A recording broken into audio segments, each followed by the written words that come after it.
This is God saying, hey, time up. You've mourned. Now you got to get up. We got to put something to action. We have to keep going. And that's some of us. And all we went through divorce. We've lost jobs. We've lost friendships. You're going through a bad breakup. And God respects where you are. But you have to arise and keep it moving, because there is still stuff that we have to do. And we have to do that with his strength. Okay, stay with me. And so it says that now we know that Samuel is going to the house of Jesse, because God has a king for us in the house of Jesse. So Jesse is David's father. Jesse knows that one of his boys is going to be king. Oh, how special that he knows one of his sons is going to be the king of Israel. So he lines up his sons, and this is for us who have been cast aside. This is for someone who your parents don't even see the greatness in you, that your church people, your friends, you feel like you have been cast aside. But I want this to encourage all of us to say that even when no one else sees you, God sees you, and what God has for you, no one can take away.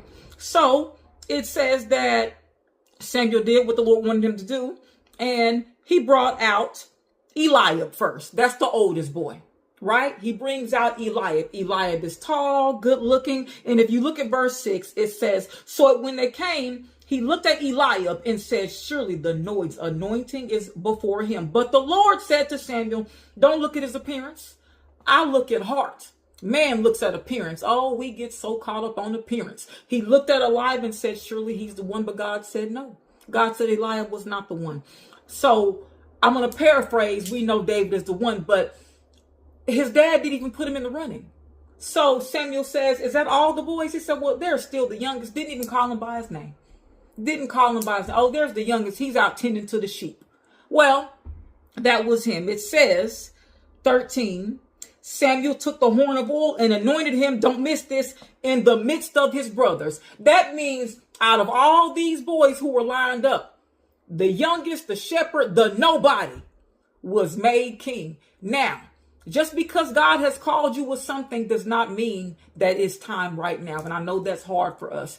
David still had to go in there and continue his duty being a shepherd, because just because God has called you to something does not mean that you are ready yet for the task. He still has to work on you. He has to get some of those kinks out. So a lot of times you're like, I know what God has called me to do. I know he's called me to be a wife. I know he's called me to be a father. I know he's called me to this ministry. And God says, before I give you that blessing, we have to get some of those character kinks out so you can be ready, because I can't give you something I know you're going to fumble.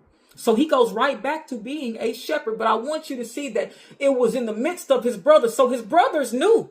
They knew who was going to be king. So let's fast forward at something. When it was time for the big David